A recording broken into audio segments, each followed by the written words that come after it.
Broadcasting from the business capital of the world, this is the Podcast Business News Network. Hello, everybody, and welcome to the show. I am Ross Morasso, and my guest today, and I love it whenever I happen to come across a guest like Janis Reed. She is a psychic medium out of Western Grayson County in Virginia, but she does readings all over the world, and she has been at this since almost the very day she was born. And you can find her online at psychic-medium-southwest-va.com. Don't worry, we'll mention that again. Janis, welcome to the show. Good morning. Hi, Ross. How you doing? Good. And I had mentioned there as I was introducing you that your gift seemed to have manifested at a pretty young age. Can you tell us how you knew you were a psychic, and then maybe when the first time somebody else knew you might have had a gift? Well, for the longest time, I just thought I was the weird one, the oddball. Mom tried to just like put me in the back of the picture instead of the front because it was a little embarrassing. I'd wander off and talk to trees and stuff. So I've always been this way, and we didn't really have a word for it for the longest time. You have to remember, I was born in the when language like that wasn't here. Early 60s, late 50s, there was just weird.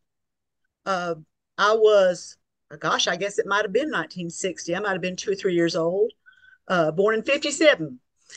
That I told my mother some story, and she wanted to know where that had come from. Being thrown over a hill in a cage and fall to my death is not what Captain Kangaroo usually talked about in his story time. But I told her I had remembered it from before I was born. Put my hands on my hips, hoisted up my little yellow training pants, and demanded to know if they weren't my real parents. If they didn't know this story, then who were they? And my mom, bless her heart, we looked like little stamp copies. Somehow she was much prettier than me, but she's just beautiful. Anyway, I looked a lot like her, so she'd stand me in the mirror and stand behind me and like, look at my eyes, look at our chin, look at our nose. She did this to me.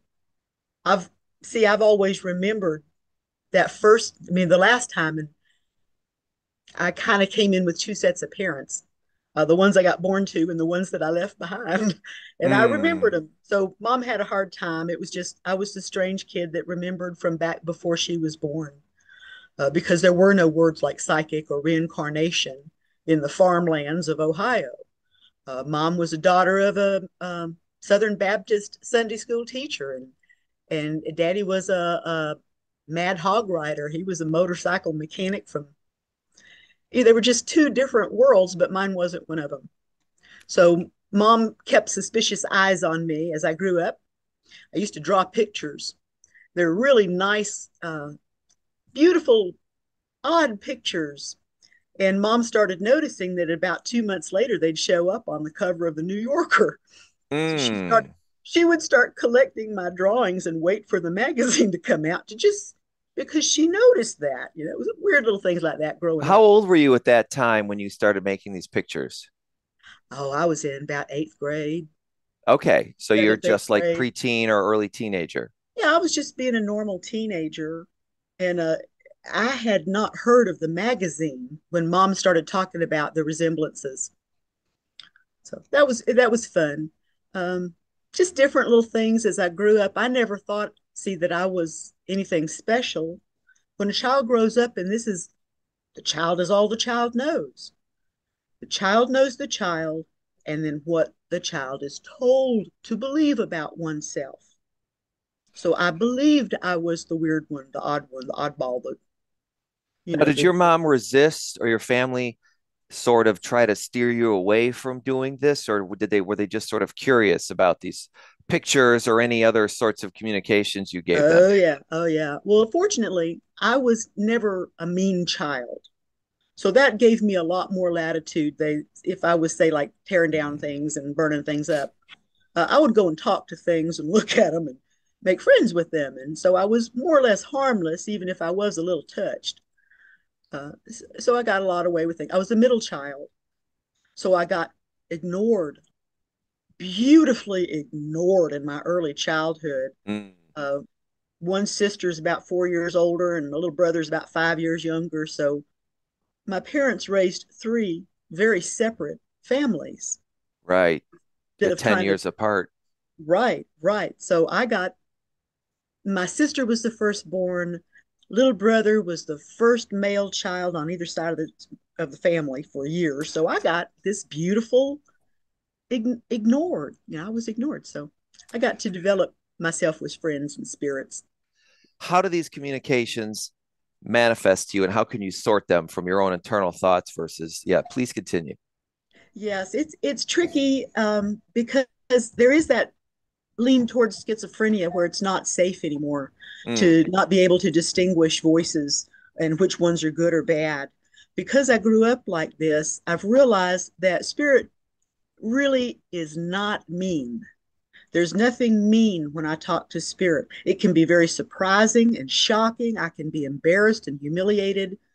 But when I hear the voice of spirit, there's a compassion there that challenges me to understand how to relax and be better, to be more at one, to feel more loved instead of condemned. So the voices that I hear, those that might condemn me, I discard them. That is my ego talking. That's my poor imagination of myself. Those are my worries, my fears. That's just junk drawer stuff. When I listen to interesting. help, So yeah, if I I can, listen to help somebody else, it's got to be spirit. so I was good because that was another question that I had. If we were to only base what spirits are by what we see in the movie theater, which is always trying to give them a bad rap, like Steven Spielberg did to sharks.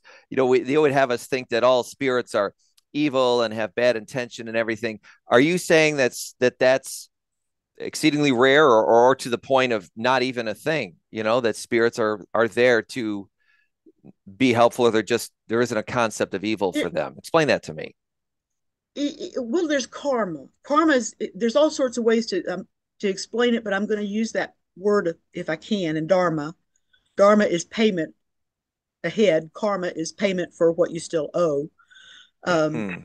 that's the first grader's way of looking at it. That's me. By trying,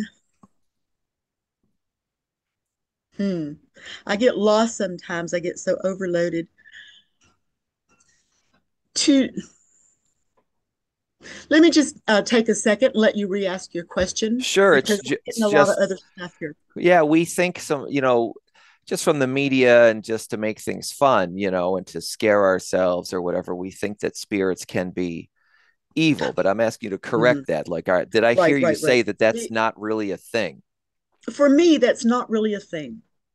In my encounters with some really warped personalities, I find that evil is really, it's the way to define confused, wounded and confused. Hmm. When we are wounded, when we are confused, when we've been lied to and we don't know where our own center is anymore because people have told us you're this, you're this, you quit acting like that because you're this. We start to believe that and we lose ourselves and we get angry and we respond evilly. Now, there is a thing of evil in the world. Um, I've encountered it once or twice that it's an inexplicable black hole in the light.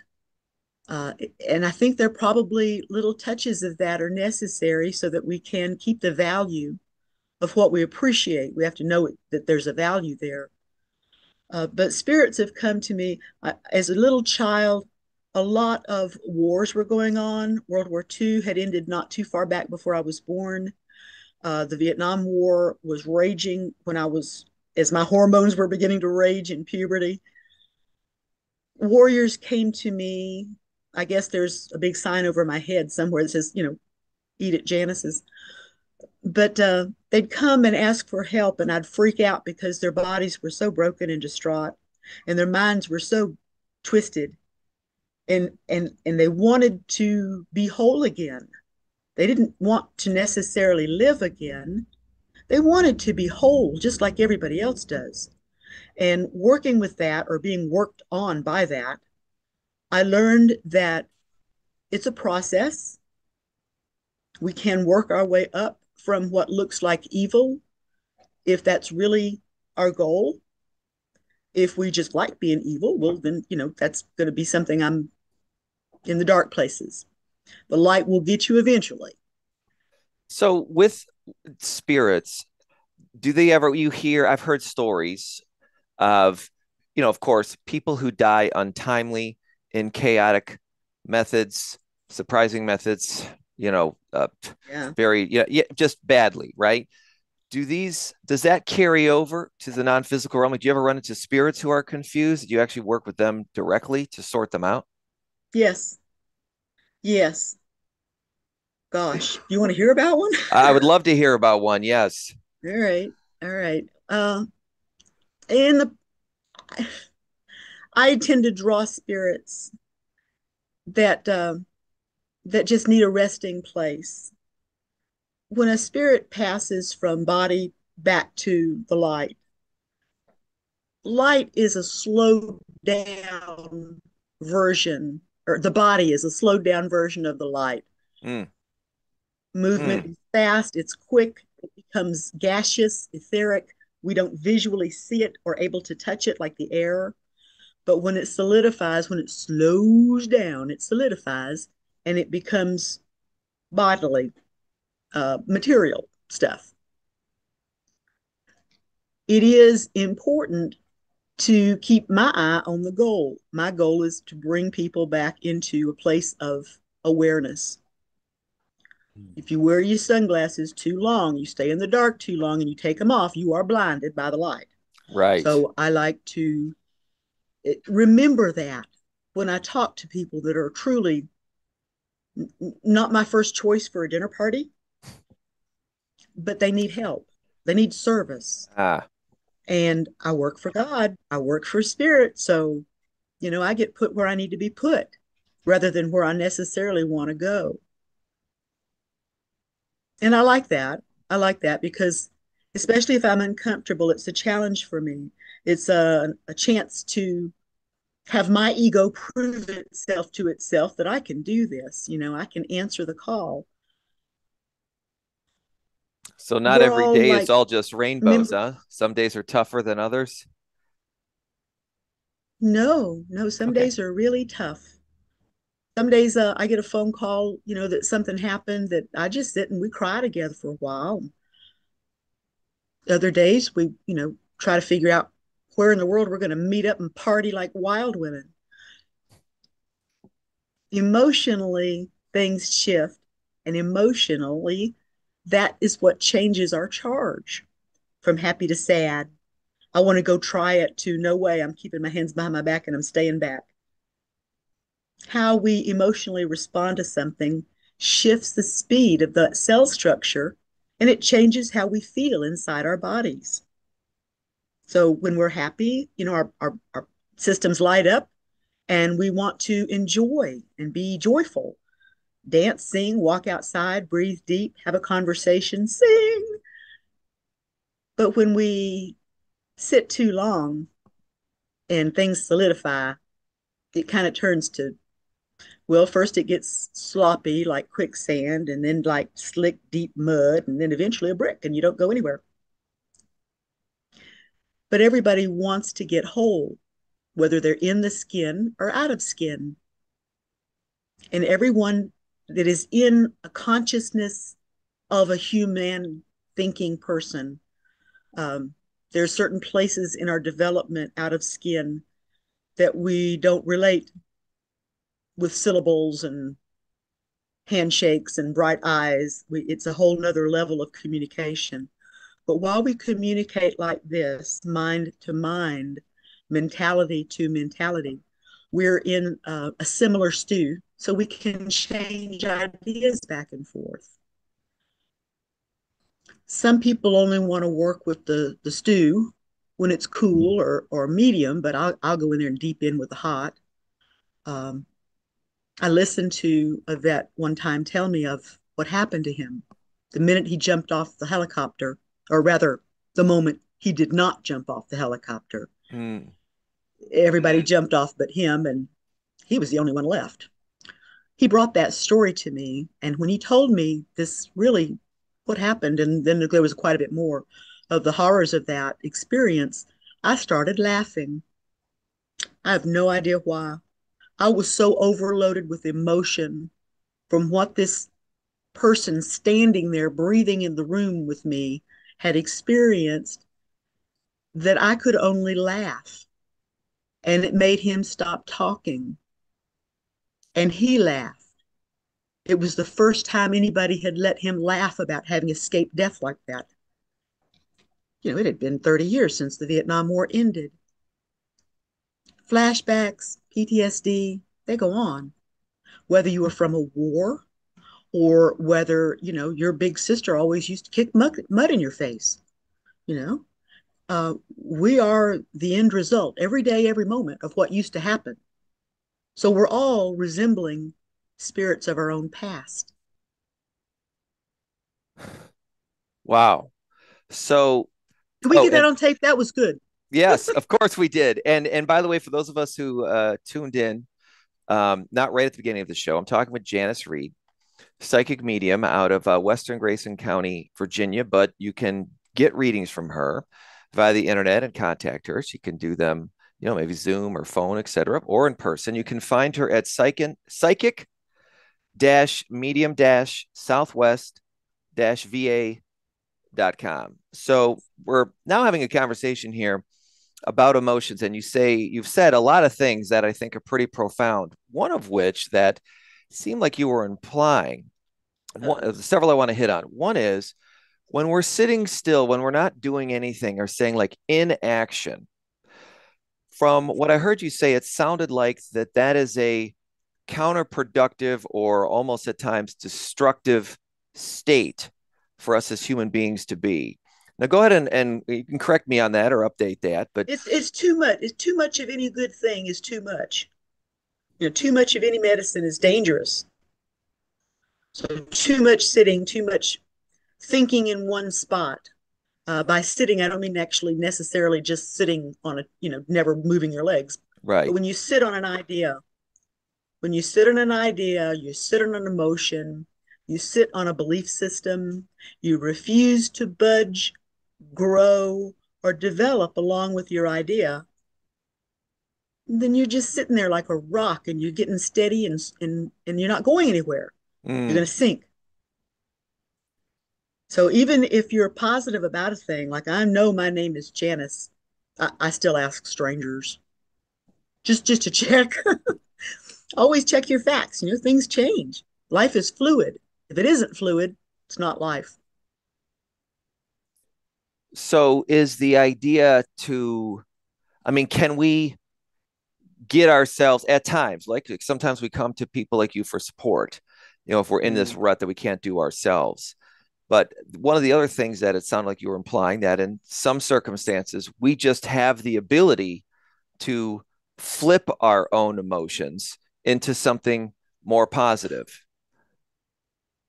We do. It takes practice. It takes absolute intent and determination because the first two or three times you realize you have the opportunity and you really just do it, it's going to feel like you did something wrong. It won't feel natural because it's Mm. not your natural way. So you have to keep doing that and expecting the best. See, if we usually find what we look for. Usually, we keep looking for it until we find it, and then, but we find it. So if you look for the good things, the positive aspects, the things that instead of being a challenge to you, maybe take as an opportunity to look at the positive makes you more positive, makes you put out more positive, creates more positivity in the world. You start feeding out curiosity into the world instead of anger and fear because you don't understand something or it doesn't feel right. It makes no sense. It's not what I would have done. Well no, we have to be fluid, stay up to date. It's like fashion. I love you mentioned curiosity, and I've heard that word used as something to, as a quality for a human being to have that we should aspire to. Like there's a lot of value in it. You use this word curiosity. Why is that beneficial for us as human beings to have that? Self-survival. Mm. Self-survival. It comes back to that because I'm a jaded, cynical old woman. I am pretty sure that if it came down to me and one other person, that other person would probably take me because I'm smaller. I'm not as big, I'm smaller, it would be it. I would not win a physical battle. So I try to stay nice about things. Do We you work with think, what we're good at. yeah, do you think that curiosity, you hear about the laws of attraction of the universe and things like that. I don't mean romantically speaking, right? I just mean to gather.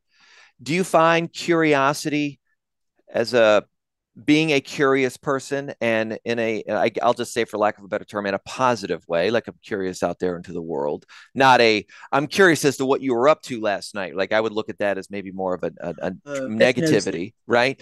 But to truly be curious about the world and people around you in a non-judgmental way, how does that fit into attracting and gathering into your life? Oh, I truly believe that's the natural way.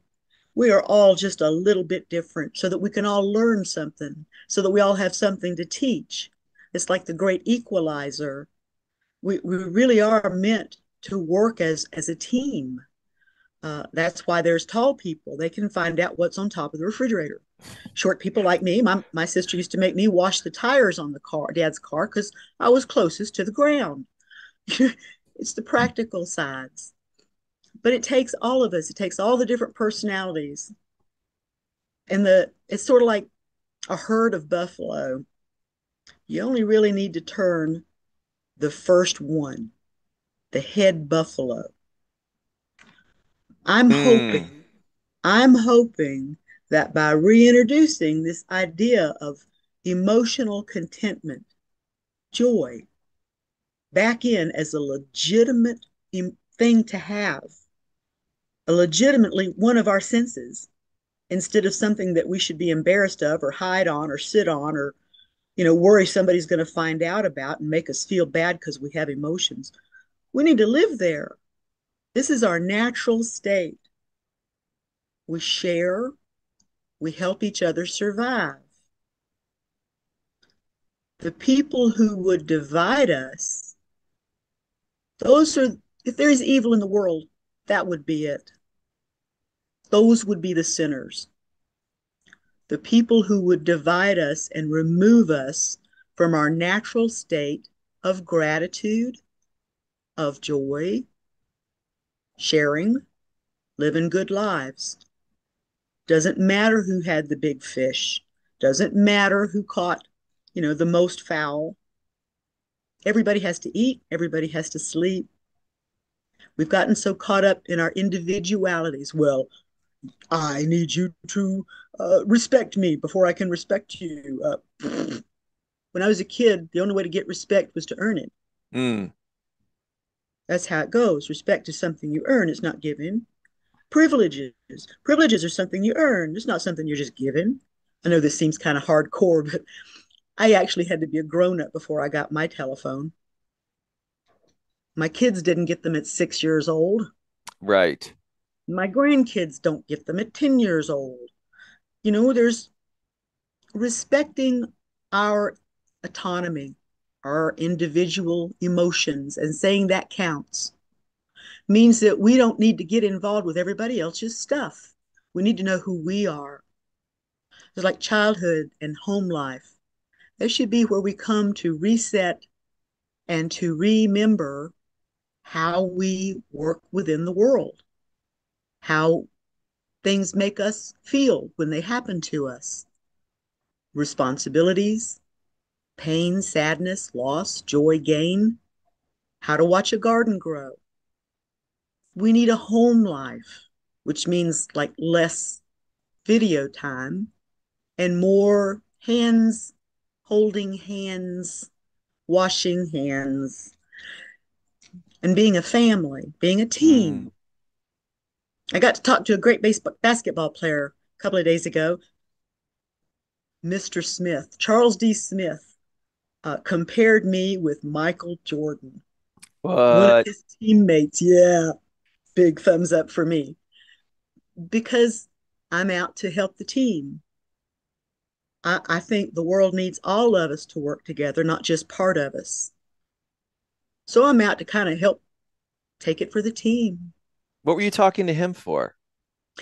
Well, hold on to your hats, ladies and gentlemen. I was his very first podcast guest on his new podcast on Restream. I think he's calling it Little Gems. But look it up. Go to the business. He's a pretty good interviewer. I was his first one. I did not know that when we did the interview. So it was a lot of fun, bloopers and all. So we have a couple of minutes left. So if let's talk about how some tips, tactics, tricks in just a few minutes here of like if I'm going to work in the morning, traffic was a bear, my boss is riding me, right? I'm in a state of frustration or agitation. How can I get myself, back to more positive emotions? What are some things I could try? Morning traffic, that's a very good example. So I'm sitting in traffic. I'm late. There's a hay truck in front of me. The hay is all over the road. There's no getting around it. And I can't go backwards because that goes over three mountains and I'm late. Right. I could sit there and absolutely go frustrated nuts because I don't have a cell phone either. I can't call and tell my client I'm going to be late. There's hay all over the road and I'm trapped in the mountains. Mm, I sit there and I realize there's nothing I can do. mm. Huh, nothing I can do. Well, let's just make that a happy thing instead of a sad thing. So I roll down the window, enjoy the smell of the fresh cut hay, relax. No, there's nothing. I can't back up. I can't go forward. So I might as well enjoy the moment. When I got to my appointment, this was a 2 hour drive over two different mountain ranges to get to my appointment. It's a true story. Okay. I got there and she wasn't there. I got out of my car and I went in to, explain myself. Pardon me. Only have another 2 minutes minutes, here, so few so minutes later, please. she drive. 2 minutes later, she drives up, hops out of her car. She said, "I'm sorry, I was late." Ha! We ended up both of us late, and we arrived at the same time, and her appointment continued. That was pretty cool because we were like, really, she was an hour one direction, and I was 2 hours in the other direction. But relaxing, pardon me, relaxing into what is instead of what I wish it was saves a lot of wear and tear. When I you're like trapped, that idea, right? It's sort of like when we're in this moment and we're frustrated, it's because we think what's happening is going to have a bad outcome. So maybe mm-hmm. just reminding ourselves that this is what is right now, as you're saying, we don't know that this is going to lead to anything bad. So we don't need to react poorly to something that may never even come to pass. No, and for giggles and grins, I really believe that we find what we look for. So Mm. instead of sitting there looking for trouble, I sat there and looked for the best outcome. And she walks in, and it was the best outcome. I didn't try to figure out what the best outcome would be. I just hoped for the best outcome and let it go. And that's what I got. Janis Instead, Reed, thank you. We have to. It's always too short of a time to talk with you there, but I hope hey, that I we get a got to chance go. to talk to you again. But I love where we can leave this if we can. Of your outcomes are uncertain. Go with the best outcome and don't react to things that haven't even happened to you yet. I think it's a wonderful way to start getting through life. Janis Reed, psychic medium's been at this for a long time. If you don't mind me saying this, Janis, you know what you're talking about. You can find her at psychic-medium southwest va.com. I'm going to say it one more time. Also, Psychic-medium southwest.va.com. Go ahead. find me on Facebook. It's easy. Janis Reed. I'm on Facebook. Message me. Message me. We'll set it all up. It's a Janis lot Reed shorter as well address. on Facebook too. So it was wonderful to talk to you as always. I always welcome you back to the show at any given time. And to everybody else who tuned in today, thank you too for listening us. Janice, it was a pleasure. Thank you. All right, bye-bye. And to all Enjoy of your you, day. until next time. Are you looking for even more of the podcasts and hosts that you love? The Podcast Business News Network is proud to announce that you now have even more ways to listen live. Check out the MyTuner Radio, online radio box, and Simple Radio apps on iOS and Android, or find us online. Search for Business News Network on mytuner-radio.com, or search Podcast Business News Network on streama.com and onlineradiobox.com/US. Take your podcast on the go and don't miss a minute of the action.